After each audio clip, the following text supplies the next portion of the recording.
I, 23F, lost my parents in a car accident when I was 8 years old, and after that, I was raised by my adoptive parents, who happened to be friends of my parents before they passed away. I also had an older sister who was 2 years older than me, who I have not been in touch with for the past 15 years, ever since we got adopted by different families.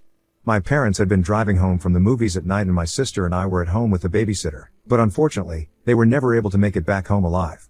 They collided with a truck, whose driver was driving drunk, and that was the end.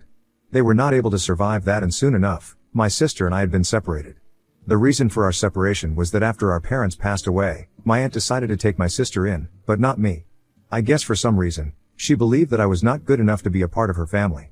And so, she only adopted my sister and I ended up getting taken in by my adoptive parents, who took me in after my aunt rejected me. She was the one who had put me up for adoption and I literally had no idea about it, but my adoptive parents were able to find out about it and nip it in the bud by taking me in, and then we relocated to some other place just so that I could have a fresh start. I will always be grateful to my parents, biological and adoptive, for everything that they have done for me because I don't think I would have been the person that I am today, had it not been for them. I found out the true reason that my sister and I have been separated only after I had turned 18, since that's when my adoptive parents chose to tell me that the reason my aunt had rejected me was because she did not think that I was a good fit for her perfect family, and so, she did not want to keep me. She had been against the idea right from the very beginning and had only wanted to take in my sister, and had even put me up for adoption. They found out about it, and my adoptive parents decided to talk to her about it and told her that what she was doing was not ethical. But she did not seem to care and said that she only wanted a perfect family, and I did not fit into it. Her reasons were that I was too much to deal with, and so, she would rather raise my sister than me. By too much, she just meant that I was a bit of a troublemaker in my childhood and I was very talkative. But I think every kid is like that around that age, and I was just very mischievous, and I think that should not have been a reason to reject me, but anyway, I'm glad that she did because I didn't really get along with my aunt earlier as well.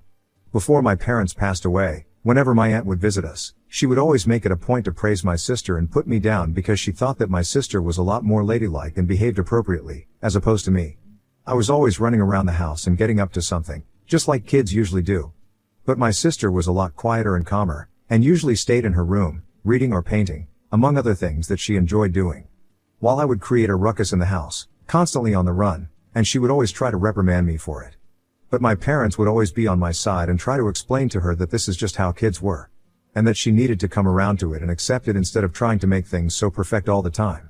I would just like to clarify that I was not badly behaved as a child and I respected everybody, and spoke to everyone nicely and stuff, but, I was just a little hyper. I don't think that is bad. I was literally 8 years old. I think what was really problematic was having bad blood with a little child when you are at that age. My aunt was in her 30s at the time and I still think it's pretty weird that she disliked me even though I was literally just being a kid. Anyway, after my parents passed away, I left with her for a couple of weeks, with no idea that she was actually putting me up for adoption behind my back. I'm just lucky that my adoptive parents were able to find out about what was going on and able to confront her about it. They tried to convince her not to do this, but she was bent on what she wanted to do, so eventually, my adoptive parents got into a huge fight with her where they called her a bunch of names and told her that she was the most god-awful person on the planet. Then, they decided to adopt me and relocate to Philadelphia with me. After that, we did not have any ties with my aunt's family. Mostly because she did not want to have any contact with us, and unfortunately, in the process, my sister and I ended up getting separated. I was upset about it for a couple of weeks, but then, I moved on because I was young, and also my sister and I were not particularly close. She and I were not best friends, and it hurts me to say this. I don't want to sound mean, but it really did not affect me the way that it should have. I was upset about losing my parents, but not so much about losing my sister because even when we used to live together with our parents, we wouldn't speak to each other much and kind of kept our distance since I always felt like whenever I wanted to talk to her, she would get all annoyed by me, and so, I tried not to bother her too much. We did not have a close relationship, and so, that did not make much of a difference to me, which is probably why my adoptive parents also did not make much of a fuss about the separation. Anyway, after that, we did not have any contact with my aunt, and even the rest of my family cut her off because of the way she had treated me. Because I think everybody knew that putting me up for adoption and keeping my sister instead was kind of mean, and they couldn't believe that she was treating a little child like that, who had just lost her parents. So my adoptive parents and I kept in touch with the rest of my family, and my aunt and her family were left out of every event and nobody spoke to her anymore. So we didn't really know what they had been up to in the past 15 years. I lived my life to the fullest, trying to do right by my parents, and even though I would occasionally think about my sister, I knew better than to try and reach out to her because if she had wanted to talk to me, she would have done so herself. I knew that she was on social media and I had tried to stalk her a couple of times, but unfortunately, she had private accounts everywhere, and I did not want to follow her and make my presence known, since I did not think that it would be welcome. And I was right, I guess. 15 years have passed and now, I'm in my 20s. I have a stable job and I have been working for the past few months. I've graduated with a degree in economics and I would say that I'm doing well for myself. I live a couple of blocks away from my parents in a rented apartment with my boyfriend of 6 years and we are planning on getting married in a couple of months. But then out of the blue, about a week ago, I received a call from the nursing home back in Oregon, which is where I used to live as a child, and they told me that they had bad news for me. I was kind of taken aback because all the relatives that were close to me, they were doing pretty well and nobody was in any medical trouble, so I did not know who they were calling about. And then I was told they were calling about my aunt, who had rejected the idea of adopting me, all those years ago, and that was the shock of my life. They told me that she had been diagnosed with Alzheimer's a couple of months ago, and since then, her family had abandoned her, and they rarely ever came to visit. They were calling me to let me know that her condition was deteriorating because this was the number that my sister had apparently given to them. I don't know how she got her hands on it, but anyway, I was able to find out that my aunt was suffering from Alzheimer's and desperately needed somebody to take care of her because she would not be able to make it without the support of her family, and emotionally, she had given up already. Her family had stopped visiting her after the diagnosis since they did not want to deal with this sort of thing right now. Everybody was busy in their own lives, and so, my sister handed over my number to the staff at the nursing home, and they just wanted to keep me updated because they did not know what else to do and they felt bad for my aunt since she would end up crying every evening because of what was going on with her. She kept begging her kids to visit, her biological son and my sister, but both of them are busy with their jobs and lives, so they did not visit anymore. They had specifically asked the staff at the nursing home to stop calling them because they did not want to hear what was going on with their mother. Her husband had filed for a divorce because he had given up and confessed to her that he would not be able to handle this and he wanted to get out of it while he was still ahead. It was just a terrible and pathetic situation for her, and I really did feel bad for her, because I don't think anybody, no matter what, deserves to be treated like that. So now, they wanted me to visit and just talk to her because they did not know who else to talk to. They had also asked my aunt if she would like to meet me and she had said yes, and specifically asked them to call me up and ask me to visit, which is why I'm even more conflicted about all of this. And I've been thinking about it ever since I received that phone call, but I just can't figure out what I want to do because on the one hand, I know that not visiting would probably make me a bad person and it would be really mean, but on the other hand, what would I talk to her about? She was the one who rejected me 15 years ago and now, she's asking for me because everybody else has turned their backs on her. I don't even know why my sister would give them my number and ask them to call me, since I'm guessing that she knows what had happened all those years ago. I don't even know how she got my number, but I guess I will find out about that later. This is what I have to worry about right now. I have spoken to my boyfriend about it and he thinks that I should visit her if I feel so bad about it, and has even offered to accompany me for moral support. Have you even spoken to my adoptive parents and they feel the same way? Since everybody just feels bad for her now, her condition is pretty bad, and if she's asking for me to visit, I don't know if I can turn it down. But there's honestly a big part of me that doesn't want to go because of everything that has happened in the past. And I feel just so incredibly guilty because of that part of me that doesn't want to visit her, knowing what she's going through. So here I am, asking Ida if I refuse to visit my aunt who has been diagnosed with Alzheimer's and has nobody to visit her. Update 1. Hey, thank you so much for the comments. I've decided that I'm going to take some more time and think about it. It was only yesterday that I made that post and my comments have already been flooded with people saying different things, and honestly, this has just led to more confusion for me. So I guess the best way to deal with this is to just think about it, and decide for myself, because everybody has different opinions right now. But in other news, I was able to find out what my sister has been up to because I spoke to a couple of my relatives, and I found out that she had been asking around for me, and one of my cousins had, for whatever reason, thought that it would be a good idea to give her my number because she was asking for it. I don't know why that cousin did not think it through, because everybody knows that we don't have a good relationship with my aunt and her family, and my sister happens to be a part of the family. So I think she should have asked me before giving her my number, but anyway, the damage has been done now. I'm gonna minimize contact with this particular cousin of mine for some time because I'm really pissed about what she did. I thought that it was really stupid and no amount of apologizing is going to undo what she had done. I was living my life quite peacefully, but then, she decided to give my number to my sister, whom I have not even been talking terms for the past 15 years, without even bothering to consult me first.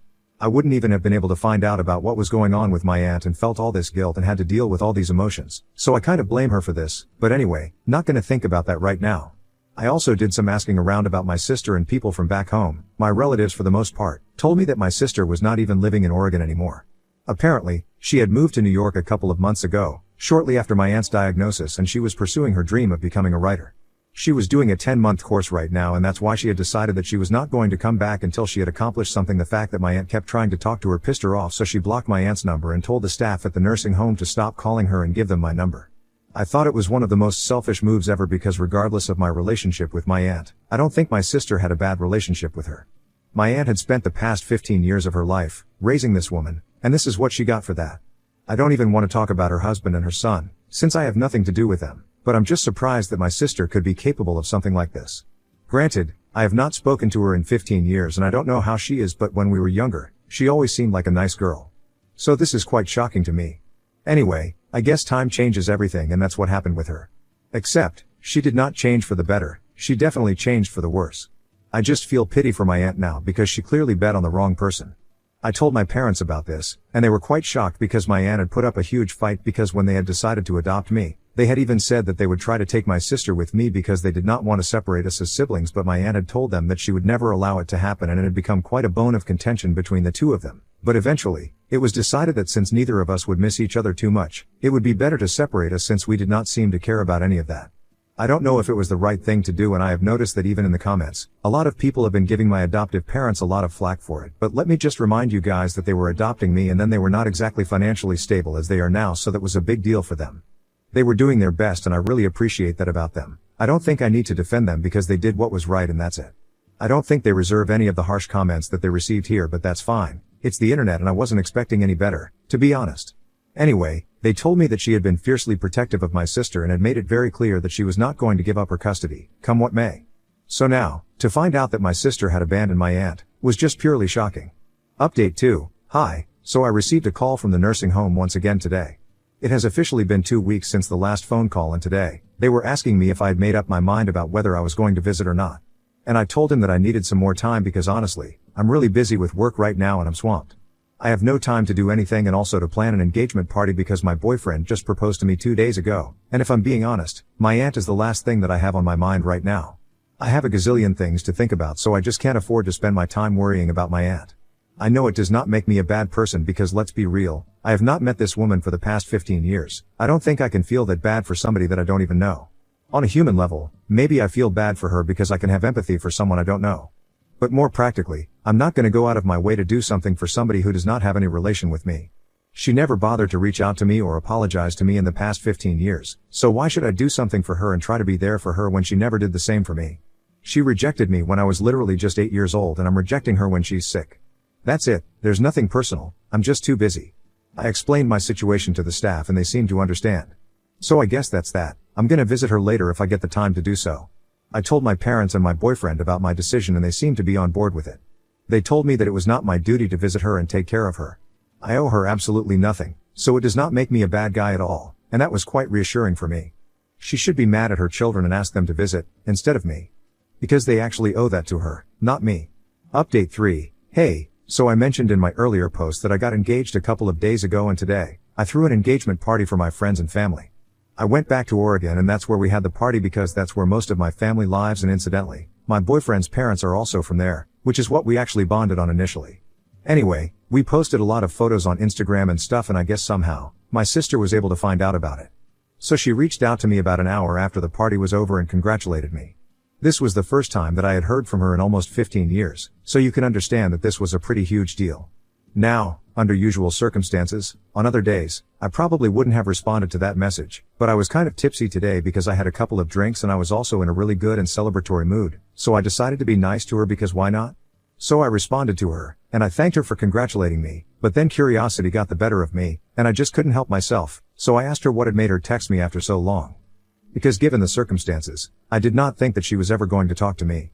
Because I guess she knows what she has done, by giving our aunt false hopes that maybe I'm gonna call her and get in touch with her and stuff.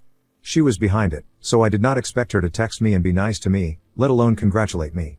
So I asked her what was going on and, well, I have been able to find out a lot of things, which has helped me make sense of a couple of things and I'm still trying to wrap my head around. It's 1 a.m. right now and about half an hour ago, I got off a really long phone call with my sister. I haven't even talked to my fiancé or my parents about it because they're both dog tired and the kind of things that I have found out. I think I will talk to them the next morning, since this is just heavy stuff. Anyway, after the initial small talk with my sister, when I asked her why she had gotten in touch with me, she told me that she believed that she owed me an explanation. So I told her that she indeed did, and then, she asked me if she could call me, so I told her that she could since my fiancé had already passed out, and I did not have much else to do. And then, she called me, and we ended up talking for almost 3 hours because there was so much to discuss. First off, she started by apologizing to me for putting me on the spot and told me that it was actually my aunt who had asked her to provide the nursing home staff with my number and that's why she had done what she did. So it was actually not even her idea, but it was my aunt's. And then, She started telling me exactly why she had abandoned her aunt. So apparently, after she got adopted, life changed for her drastically. Our parents had been quite chill and would never pressure us into doing anything that we did not want to, but my aunt was a crazy helicopter parent. She not only pressured her own son into doing literally everything, but she also treated my sister the same day and pushed them into all sorts of activities like sports, music, and everything else, things that they were not even interested in, and would still want them to excel academically. Nobody is built for that kind of pressure and they were not able to take it. So it was very difficult for them to excel at everything that they were doing since there was just so much on their plate and they never had a moment to relax. She developed an anxiety disorder and had to start therapy during her teenage years, and our cousin, my aunt's biological son, took up smoking and drinking, and he was in a really bad state. He couldn't even go to college because he had become a total addict who couldn't even function and had started behaving really weirdly, and he had to be sent to rehab. After that, it was obviously unlikely that he would come back and be the same person. And once cousin was gone, all the focus was on her, and instead of taking it easy on her, and learning a lesson after what had happened to her son, she decided that she was going to push her even harder, and my sister couldn't take it anymore. She just snapped under pressure and ended up choosing a college that would be the farthest from home, and after that, she minimized the contact she had with her aunt. For the last couple of years, they barely had spoken to each other, and even when the diagnosis came through, she only came back home for a couple of days, and then, everybody made it very clear that they wanted nothing to do with that woman because she had made life horrible for everyone. Her own biological son blamed her for everything that was going wrong in his life, and to be honest, her parenting techniques had set him back by quite a couple of years in his life. He was still struggling in his career and everybody else his age was doing so well, which obviously made him feel bad. And he blamed her for everything, and rightfully so, so he decided that he was never going to visit his mother again. My sister went the same way, and then, her husband finally decided to leave her because he couldn't take it anymore either. So in the end, she had nobody else to blame herself. And then I asked my sister why exactly had she asked for my phone number, because we hadn't even been talking to him for the past 15 years, so I had no idea why she would want to keep in touch with me and want me to visit her. I didn't even have anything to say to her. And then my sister told me that she wasn't sure, but she believed that, if she would be able to make things right with me, it would probably encourage her to keep in touch with my aunt as well. Something messed up of the sort, or at least that's what the nursing home staff had been telling her recently, when she called 2 days ago, to check up on what her aunt had been up to, because she's not inhumane. When she called to ask about how my aunt had been doing, they told her that my aunt was quite disappointed that I hadn't reached out to her yet because she had been expecting me to talk to her. Apparently, she has been telling everybody that she thinks that this is karma for the way she had rejected me all those years ago, and she believed that if she tried to make things right with me, that would probably encourage her own family to keep in touch with her and take care of her as well. It was a surprisingly sad take on the state of affairs in her life right now, but quite accurate. Maybe it was karma, maybe it wasn't. Either way, she has sealed her own fate with her behavior. If she had been nice to everybody in her life, she probably would not be in this condition right now, but then, the damage has already been done. I am definitely not going to visit her. I've made up my mind about it. I don't owe it to her, and honestly, I'm really busy with my own life to care about such things. Of course, I still feel bad for her. I hope that she makes some friends there and people treat her kindly, but apart from that, I don't think I can do much for her. I am engaged now, I have a lot to look forward to in my life, and I'm going to stick to whatever I was doing before. I found out about my aunt and what she has been up to. I'm not gonna let that bother me, and if that makes me a bad person in some people's opinions, fine, I don't really care about it anymore. My sister and I are going to try and reconnect because there have been a lot of misunderstandings and bad blood between us in the past, but we are grown up now. I think we should give it a chance to put everything aside and start anew. So that's what we're gonna do, and I hope everything goes well for me.